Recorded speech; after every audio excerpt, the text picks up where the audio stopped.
キリオ先輩がいるはず。ここにもいるんですよね。入れてください。やあ、歓迎するで、イルマくん。学校中にバリアが。あれって先輩の魔術ですよね。せやね。みんなサプライズイベントなんて言われて。せやね。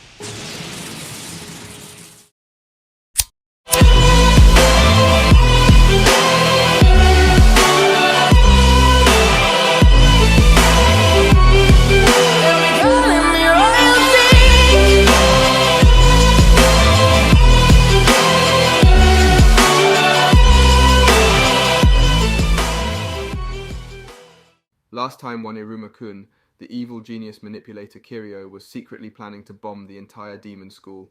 He may look wholesome on the outside, but on the inside he's as evil as Aizen from Bleach. Iruma rushes into the workshop, where an unexpected revelation awaits him. It is Kiryu, the mastermind behind a devious plan to use the firework as a destructive force, aiming to shatter the very foundations of the school. As the tension builds, Kiryu discloses a startling truth about his family's renowned legacy of powerful barriers and magical prowess. However, unlike his esteemed lineage, he was deemed a misfit due to his feeble magic and banished to the Garden of Delinquents, a haven for troubled children. Despite enduring relentless bullying, Kiryu managed to find solace in the companionship of a dear friend. But their bond was tested when heartless tormentors snatched her precious earring, callously tossing it into the river's merciless currents.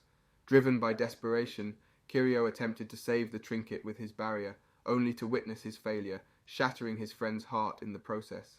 It was then that he disturbingly discovered a twisted pleasure in witnessing the depths of human despair. Enter Baal, a demon who harbours a peculiar belief that demons have grown too benevolent compared to their wicked ancestors.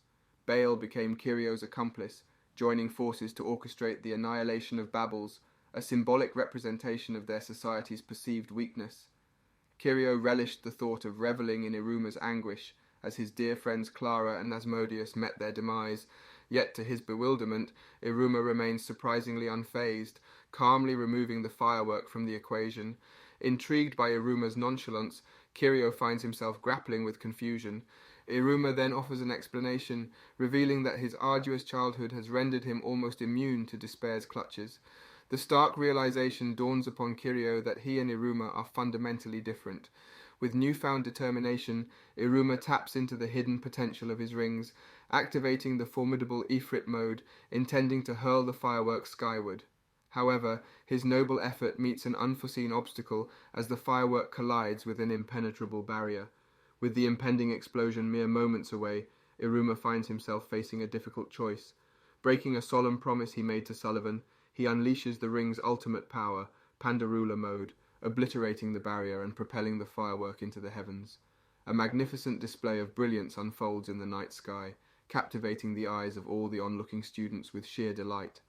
Overwhelmed by the intense ordeal, Iruma succumbs to exhaustion, his body giving in to unconsciousness.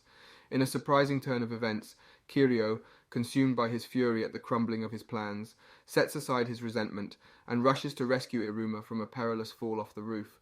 In a moment of defeat, Kiryu begrudgingly concedes and acknowledges Iruma's superior prowess as a demon. It turns out that while Iruma was engrossed in conversation with Kiryu, something unexpected happened. Balsi Robin, displaying impressive skills in archery magic, shot a warning note straight to Sullivan.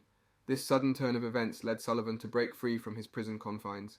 Just in the nick of time, he witnessed Iruma employing Pandorula to dismantle the barrier, ultimately saving the school from a cascade of debris. However, the teachers managed to apprehend Kiryu, who, before being taken away by the demon border control for interrogation, cautioned Iruma about the lurking demons desiring an evil society. Sullivan, keen to lift Iruma's spirits, unveils the overwhelming popularity of his fireworks among the students.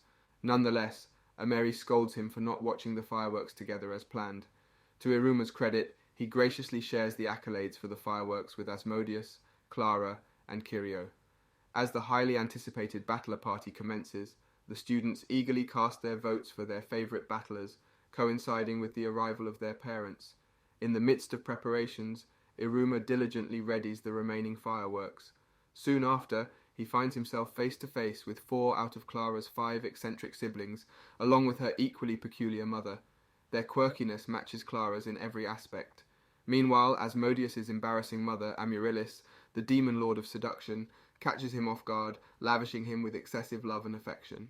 The chaos escalates when Sullivan and Opera make their grand entrance, joining Iruma for the festivities. As the sun begins its descent, the sky is set ablaze with an array of dazzling fireworks. In a heartfelt moment, Iruma proudly proclaims his newfound family as his ultimate source of joy and pride, insisting on capturing the memories through a group photograph with Sullivan and Opera. With the voting process concluded, the winner of the battler party is finally determined. Before we continue, take a moment to answer the question of the day. Which anime villain do you love to hate the most? Comment down below for a chance to be shouted out in a future video. The closing spectacular kicks off with an exciting prize distribution ceremony. Firstly, the Succubus battler is awarded an upgraded club room, followed by the new magic battler, who receives a generous year's supply of black holy water. However, the most coveted prize of all, the rank increase, is granted to the skilled broadcast battler. But hold on, Niberius surprises everyone by announcing the creation of an extra award. This special prize grants one lucky battler a rank promotion. The tension builds as the winners are unveiled. Despite being initially disqualified due to Kiryo's schemes, the magical apparatus battler is declared the victor, and Iruma secures the rank increase to Gimel, landing at the prestigious 3rd rank. Concerned about his newfound attention, Iruma starts to doubt if he's been too conspicuous instead of staying hidden. Meanwhile, Ameri's father, Henry, becomes increasingly intrigued by Iruma. Ameri summons Iruma to read manga together, but she hastily departs upon spotting her father's presence. Henry, curious about Sullivan's fondness for Iruma, confronts him. Unaware of the reason, Henry recalls a previous encounter with a human and ponders whether Iruma desires to return home. However, before he can finish his inquiry, Ameri interjects.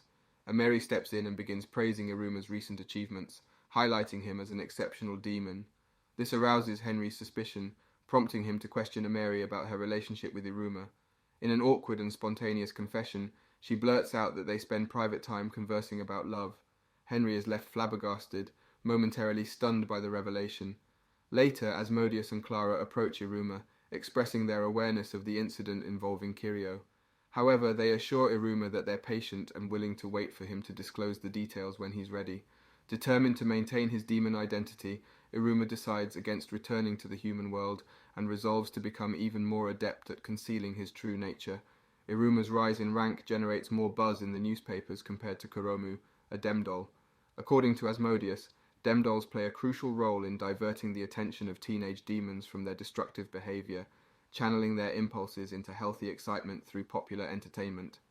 Unveiling herself as Crocelle Caroli, a reserved girl from the misfit class burdened by her adorable idol persona, Kuromu finds solace in the kind treatment she receives from other demons due to her cuteness. Driven by a desire to surpass her academically superior siblings and even her own mother, she assumes the identity of Kuromu. However, Iruma's frequent appearances in the newspapers since his arrival provoke jealousy within her. In a fit of anger during her next concert, she notices Iruma in the audience, who had obtained tickets from the broadcast battler. Coincidentally, Iruma wins a ticket to meet Kuromu face to face. Despite Crocelle's frantic efforts to conceal her true identity, Iruma had already recognized her by her distinctive hands. Surprised by Iruma's keen observation, Crocelle assumes he must be an ardent fan to notice such minute details, only to be taken aback when he confesses his envy of her ability to remain hidden, tired of inadvertently standing out.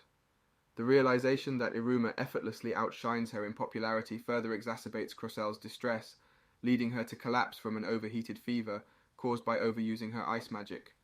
Crocelle's manager, Mal, decides to call off the show since there's no family member available to cool Crocelle's body back to normal in time. However, Ameri manages to attend the concert using a ticket from her father, who is working security. Meanwhile, Crocelle experiences a nightmare about disappointing her family, only to wake up after the time she was supposed to be on stage. To her surprise, Iruma saves the day by dressing as a girl and performing an opening act, alongside Clara and Asmodeus disguised as demdolls. Ameri suspects that the demdoll on stage resembles Iruma, but she brushes off the idea. Crocelle realizes that Iruma, despite his dislike for attention, was willing to go on stage to save her career, leading her to see him in a different light. She expresses gratitude towards Iruma for his help, but then insists that he stays on stage to perform for the entire concert. Later, Mal reveals to Crocelle that her entire family actually came to support her while she was asleep, which fills her with immense joy. Additionally, Mal secretly discloses to Iruma that Crocelle's family loves her and has been watching all her concerts on TV, unable to attend in person due to their tendency to faint from overexcitement. Back at school, Crocelle warns Iruma that he will regret it if he reveals her identity. However, she still asks if they can remain friends, despite her disdain for the attention that the female Iruma received in the newspapers. Before we continue, let's take a moment to shout out Monster SG, who commented on our overly cautious hero video, Johan from Monster, Griffith from Berserk, and more. Those are all great villains. Iruma wakes up, anticipating a regular day ahead. Following a pleasant breakfast with Sullivan, he enjoys the spectacle of Asmodeus and Clara racing each other to school. Once there, he attends homeroom with Naberius and participates in his usual lessons. After school, he immerses himself in reading more manga with Ameri. Interestingly, the manga emphasizes the importance of keeping secrets. As Ameri recalls a female Demdoll resembling Iruma, she grows anxious and cautiously asks if anything is troubling him. Iruma, however, reassures her that everything is fine. While handing him a snack, their hands accidentally touch, causing Ameri's heart to race uncontrollably. This leaves Iruma slightly bewildered. Returning home, Iruma takes a relaxing bath before joining Sullivan for dinner. As bedtime approaches, a sudden realization dawns upon him. He now fits seamlessly into demon society, and the thought no longer bothers him. This newfound acceptance brings about an unexpected change in Iruma's demeanor. He becomes noticeably withdrawn as he contemplates Henry's offer to erase his memories and send him back home. Noticing Iruma's melancholy, Asmodeus and Clara decide to lift his spirits with food. Sneaking into the school kitchen, they embark on a cooking adventure. However, their differing opinions lead to an argument, prompting them to each prepare a meal and compete for Iruma's favor. Clara, misinterpreting her mother's notion that love is the key ingredient, crafts a peculiar dish filled with affection. On the other hand, Asmodeus overcomes his fear of fish and opts for an elegant fish dish. The next morning, Iruma discovers that combining both meals creates an unexpectedly delicious fusion of flavors. After tasting both dishes, Asmodeus and Clara must reluctantly agree and declare it a tie, subsequently rekindling their friendship. However, it doesn't take long before they find themselves engaged in another argument. Finally, Iruma reaches a pivotal decision. He wants to stay in the Netherworld after all. Don't forget to like and subscribe for more anime recaps like this.